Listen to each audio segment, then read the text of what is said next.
Roller Coaster Tycoon was released on the 26th of October 2004, originally being released on Windows and classic Mac OS, alongside being released on iOS later, but yeah, we're not going to be talking about that today. Originally, there were 2 expansion packs, including Soaked, an amazing expansion pack that includes various water rides, themes, slides, pools, much more that you really want to dip your toes into. On the other hand, you have Wild, which is an interesting expansion pack, including looking after wild animals, flying in a helicopter to tranquilize rampaging beasts trying to kill the guests. I did mention it was interesting, but today we're really only focusing on the main career and sandbox side of things because it's way too much to cover on the other hand, and it's something that I fell in love with when I was a child.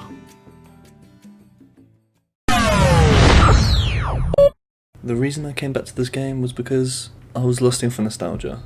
I wanted a throwback to my past. Opening the game and hearing that classic Atari boop, it gave me the feelings of pure delight, taking me back to the days where I was sitting in my nan's house drinking hot chocolate, trying to make the biggest and most epic park that had the most people in it that I could squeeze in there. I never prevailed. My uncle was always better than me, but he clearly knew the statistics and, a lot more of the game than I did. The point I'm trying to make is that I came back for nostalgia, but you know what? I was completely wrong. This game is so much fun, from career mode to carefully planning what rides to choose, making sure you're within the price margins that you're given, trying to make consistent profit alongside managing the staff. You gotta make sure they're trained, disciplined and working well, and you all have statistics for that. They do this in a way where it's not confusing, yet simultaneously making sure you're always on top of your game, unless you'll be overrun with rides breaking down, sick everywhere, causing your guests to be unhappy, which is not what you want. In my opinion, it's more than a tycoon.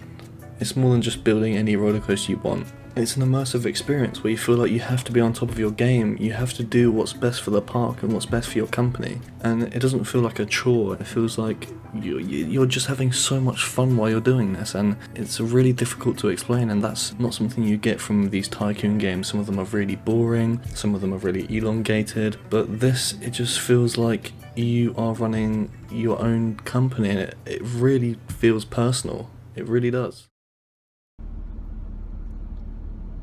I just want to be appreciated.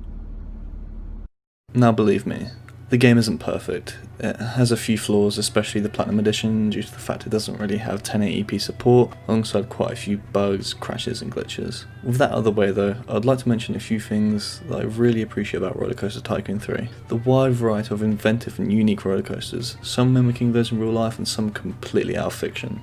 I really appreciate some certain rides that are in real life, but they're one of a kind, and they chose to put this in the game to let your mind roam free, rather than just looking at the one coaster in real life that's there and that's all you've got. You can change and do whatever you want. That's the part of the game. Some people do like to compare Roller Coaster Tycoon 3 with Planet Coaster. Besides the fact they are years apart, Roller Coaster Tycoon 3 it has a unique and precious feel to it that you just don't get with Planet Coaster. There's a specific charm that Roller Coaster Tycoon 3 gives, and Planet Coaster just doesn't compare with that. Roller Coaster Tycoon doesn't feel like it's taking itself too seriously.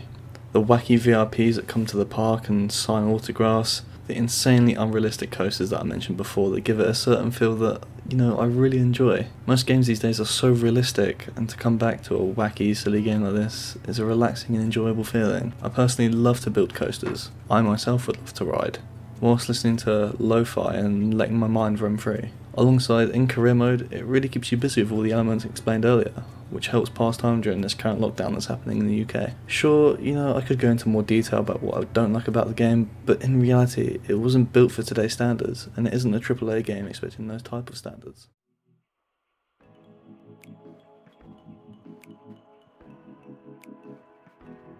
If you genuinely made it this far, thank you so much for watching.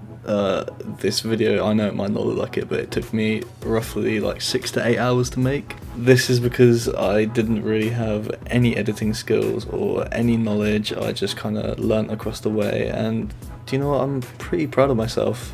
And honestly, if you genuinely are watching and you've watched it all the way through and enjoyed it, I really would appreciate it if you'd like and subscribe and share it on Twitter or something. It would mean the world to me if you could do that. And a lot of that was scripted, some of it was loosely scripted, this is just off the top of my head, but yeah, I just kind of wanted to give this a go. And if you have any advice or criticism, please put it in the comments or let me know via DMs or something. And I hope you haven't noticed that I've been cutting out the breathing in between, you know, talking. It's kind of just really annoying for me to listen to, so I cut it all out, but hopefully it's not too much of a problem. If you have any advice for me, please let me know in the comments. But other than that, like, subscribe, do all of that stuff, and have an amazing day. Thank you so much.